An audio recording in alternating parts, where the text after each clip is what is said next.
Hi, my name is Lydia. Sometimes I don't know how to start a video, so I'm just going to start it.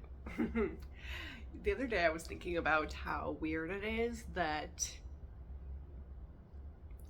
like, I guess the concept or the idea of why newer generations gatekeep their slang from their parents. And, like, I guess that's what makes it modern slang, right? Is because it's happening among the newer generation and not so much with the older generation. But I'm like, I feel like the only reason why that is even a thing is because the younger generation is sort of like gatekeeping it, right? And I don't know. I just think that's kind of like odd.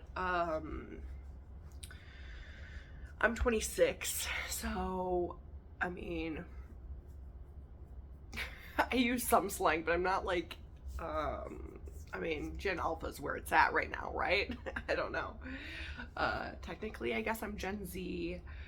Um, Although it is funny how, like, this is just like a little tangent that I'm going to go on, but like, it is funny how a lot of people who are my age, like the older Gen Zs, are sort of like, where do I fit in? Like, am I Gen Z? Am I millennial?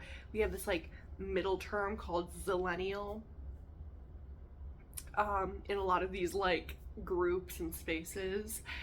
And then you've got the older millennials chiming in like, you are not a millennial. Okay, you're not a millennial. You're Gen Z. Accept it. And it's like, the only reason why it was so hard for me to accept that I was Gen Z for so long is because when I was a teenager, the term Gen Z wasn't a thing yet, at least not in the spaces that I was at, and not on in the media that I was consuming. Nobody had been talking about Gen Z, and it was always these older millennials complaining about the millennials these days, and they would like be referring to people of my generation. So for so long, I was just called a millennial. You millennials, or this is what's the deal with millennials. Okay, is that they're always doing this and this and this, and it's like, joke's on you because now you're the millennial and you've just taken that on. You've taken the title on. You're like, you've fully accepted that you're a millennial now. When, like, 10 years ago, you guys were like making fun of millennials. At least that's where the spaces that I was in. Like, older millennials didn't know that they were millennials. I think like the decades weren't out yet, or like the specific years in which the generations weren't out yet. Like, people didn't know when millennial technically started, and they just used that as a term for all young people. And so at least that was my experience. Is it was always like, the millennials, this is what's going on with the millennials right now. I don't get millennial slang. And it's like, little do you know, sister, you are a millennial. Little do you know, brother, you are a millennial. So I don't know. That's just kind of been like all of the people who are like, just accept it, Gen Z. You're Gen Z. It's like, well, yeah, it's a little hard for us to accept it because like we've been told that we were millennials for a long time, and also because a lot of the things that we're interested in, or we're used to growing up, were millennial produced things, you know? Or like a lot of the YouTubers that I was watching growing up, even though I was a little bit younger than them by a couple of years, they were all millennials. You know what I mean? Side part. Like, everybody had the side part. Everybody was on Instagram, you know? Everybody was dressed like business women going to high school. That was my experience. So I don't know. That was a tangent. I don't really know where that came from, but I don't even know where I was really going with that. But my point is that I don't know. I don't think we should gatekeep, but I also know that my voice is just going to blow into the wind and it's not going to change anything because this is how society has always been and probably always will be in this case, where the younger generation gatekeeps their youth from the older generation. But even when I was growing up, I never really understood that. Like, especially when I was an older teenager, like, when I went to public school for a while, and I was like a lot younger, a younger teenager, I probably gatekept a lot of the popular stuff from my mom and from the other adults in my life, probably. I don't really remember though, but because I've always been really close with my mom. But like, for most of my life, most of my like teen years and early adulthood, I've not gatekept anything, like any of the new modern slang from my mom, and even shared them with her. And I always was like kind of puzzled by my friends who would gatekeep it from their parents or from their grandparents. Like, so many of my friends, like, we would be like talking or saying some sort of common slang word, I don't know, some sort of common word that we use, and their grandparent or parent would be like, oh, what does that mean? And they'd be like, just don't even tell her, because once you tell her, she's gonna start using it. And I was like, what's so wrong with that? What's so wrong with her using it? Like, yes, it might be kind of cringy to us in the moment, but we've all had to start from somewhere. Like, I didn't just start speaking like this normally. Like, everybody's had to use these slang words at some point, and at some point it felt cringy for us to even say it, right? Or maybe that's just me. Every time I've begun using a word that's like kind of new, like, I just feel like a little bit like until it becomes just normal for me. So it's like, they're human too. Like, they're like, hearing them say something new, like, of course it's gonna be kind of cringy, because it's even cringy to us when we first say it, right?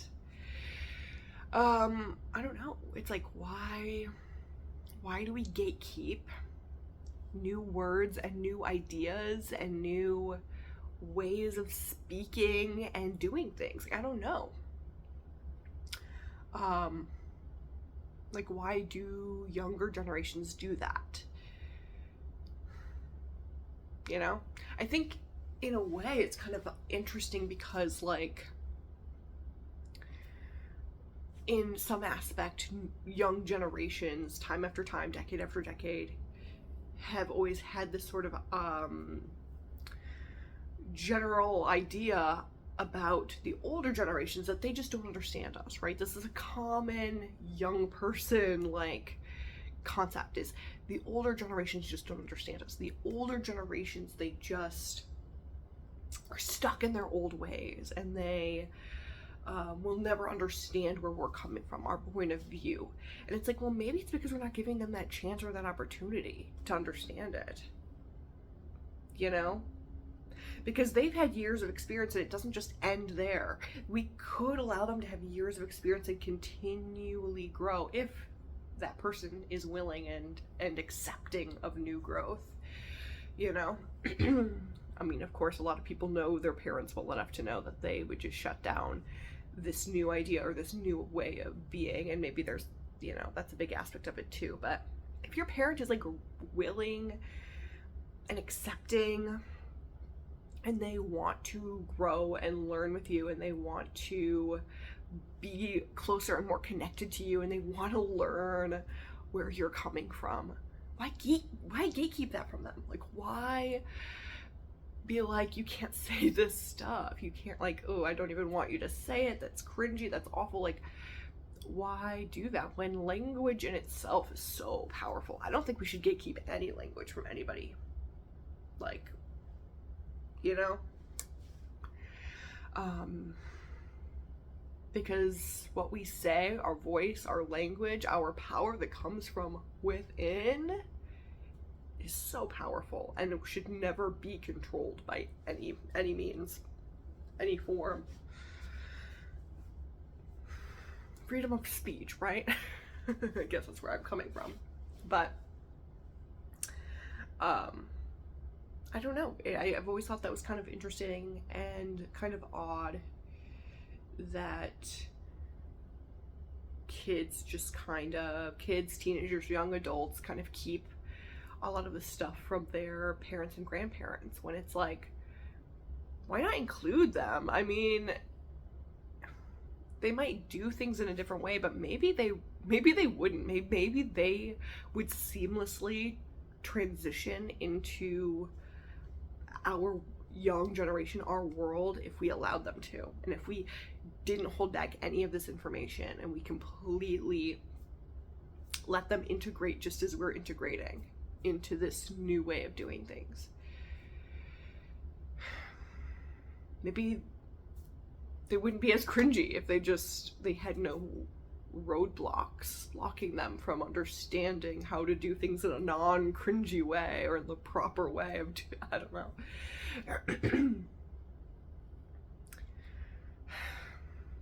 I don't know. I like that I am seeing a lot of older people on TikTok. Like, that just seems like such a great space for all ages. Or maybe not all ages. All ages of older teens and adults. And YouTube as well is great. You see all sorts of people on here, and I love that. And I think that's sort of bridging that gap a little bit, where now these parents are able to see sort of what their kids are watching in the sort of origin of a lot of our culture. I don't know. Petition to stop gatekeeping language. Petition to stop making our parents feel like they're so cringy for saying something that we say all the time, or like show them the proper way of doing it instead of being like, oh, stop, don't say it like that, you know?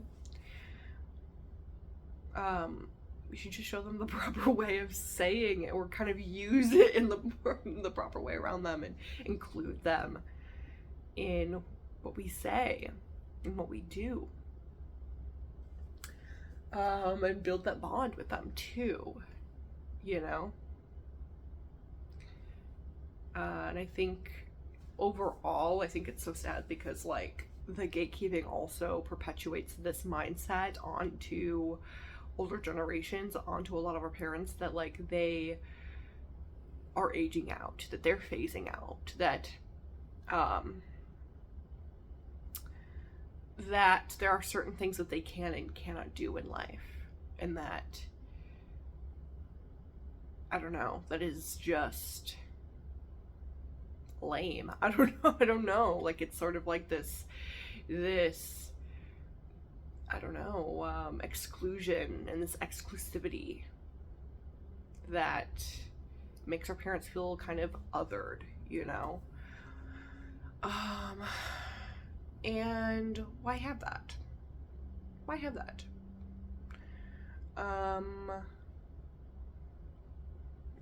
Especially if your parents are not people who would use that as a means to control you. Parents who are kind and loving and just want to form that bond. I also think it's like sad that like like we're all about body positivity, we're all about doing what you want, but then in some aspects we are like, and when I say we, I just mean like my generation, I'm just talking generationally here, but like in some aspect we are like yes, but like don't look like this, you know what I mean? And it kind of reminds me of like when my mom first got when we first made my mom's dreadlocks, or when my mom was first researching dreadlocks, a big deterrent for her was like, am I too old to have dreadlocks? Like, it's like a young person thing. And then as she started to research it and sort of fall in love with the deeper spiritual aspects of dreadlocks, it was like, wow, I really love these, but do I feel like I'm not allowed to have them in a way?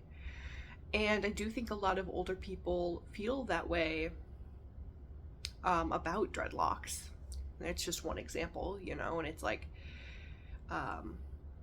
if she hadn't had me and my siblings encouraging her to do that, to get them, she might never have had them and never had that experience that ended up being this like extremely spiritual experience of growth for her, because people make their parents feel embarrassed for being themselves, for exploring these aspects of life,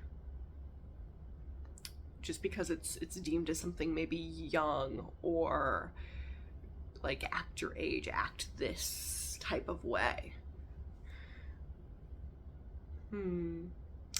Anyway. That's all I have to say, I think. But let's stop gatekeeping. Let's stop gatekeeping slang and language and our generational culture. And who knows where that could lead our grandparents and our parents. Who knows? Anyway, have a good day. Bye-bye.